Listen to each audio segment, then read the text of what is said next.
timing mechanic, right? Like, so there's the less you spend, the faster you get off your spell effect. And some of those cards are specific to going first or second or whatever. Like they have a chain of command, as it were.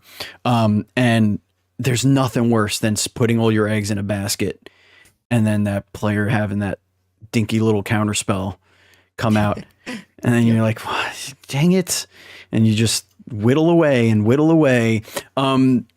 You have your wheel of mana. You have your wheel or your stamina. I think it's a counter, like a marker, if I remember correctly, on the board. Yeah, we have a player board that keeps track. Yeah. Seeing it whittle down, seeing, what your opponent is fiddling around with his wheel and doing your 3-2, and you're just kind of like, okay, is he moving his thumbs? All right, maybe he's not moving his thumbs. Maybe he's just pretending he's moving his thumbs. Okay, I think he moved his thumbs around the wheel once. So now we're back to low numbers, and you're like, you're literally like, it's almost like fiddling with a wand. Like you were watching your wizard fiddle with his wand, and like, okay, what? Oh, I never thought of that. What little spell is he drawing in the palm of his hand, kind of thing, and like setting himself up for. It's just so simple. Like I hate to say it because I feel like the word simple is reductive, but it's not meant to be reductive. It's simple in its rules and how you grasp what your action economy and what you're supposed to do each turn is. But every time you see the result of a round, it completely changes how you're thinking of the entire game. Even when after playing one or two cards and you're like, okay, I just put all of I just came out and just went crazy. And there's also, if I remember correctly, there's a mechanic, if you like overuse your mana, you take like some stamina penalties, if I remember correctly. I don't remember off the top of my head. You might be thinking of a spell called Stun, which can remove the other person's power, and if you remove more than they had left, it turns into damage. Yes, that's what it was. So like, there's also that mechanic where it's like, okay, I'm going to use my stun card and try and mess around with you on that.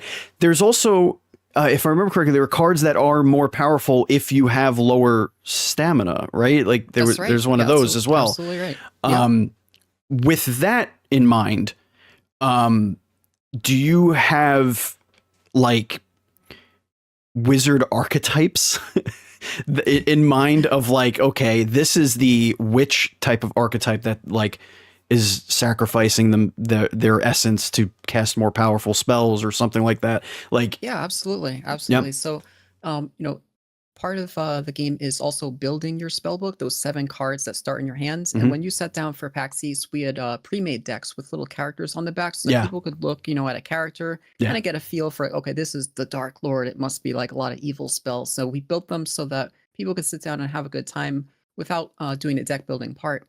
But I actually really like the deck building part a lot because there's 7 different schools of magic, and there's 4 levels in each of those 7 schools. And when you pick out your 7 spells to be in your hand, if you want to take the level 4 from the curses school of magic, the dark evil kind of stuff, you need to take the 1, 2, 3, and 4 in that school of magic. So it's like you kind of specialized into that school. And that creates another layer of meta for the game, is that if you've been playing it for a while and somebody comes right out the gate and they play Embrace Pain, that's a level 3 curse. They've just given away information to an experienced player that they also have Explosion and Paralyze, which are the level 2 and 1 kind of curse. So those are the archetypes that exist in the game, is these different schools of magic. And you could specialize to get a level 4, which they're situationally powerful. So I want to say that they're just better, because actually the level 1 spells are generically good all the time. They have low cost. I was just going to say that. Good. Yeah, I was just going to say that because Paralyze was such a pain in the ass. Like getting paralyzed, you're just like, all right, cool. That was a huge waste of my damn time. I think that is one of the, and I don't mean to cut you off, but I want to like reiterate that just because there's these 4 levels in a school, to the future player, the future wizards out there, those level 1s, and I would really say the level 1s are kind of the scariest ones, in my opinion. Like sometimes it can be very difficult to get off a level 4, to like combo that appropriately, where you have the appropriate either stamina or mana to get that off. So when you see that level 3 come out, you could kind of play in your head, okay, I know that these 4s are pretty damn hard to get out. You may know that, one school of magic, that level 4 comes out in certain circumstances. So, okay, I could avoid this circumstance if I play X next turn. But does the other wizard know that if I play that card, then it'll stop them from playing that other card? So it just keeps going into this game of chicken to see who's going to blink first. Absolutely. And I think you did a really, really good job at making those lower level cards worth having, as opposed to them just being fodder to get to, the big blast at the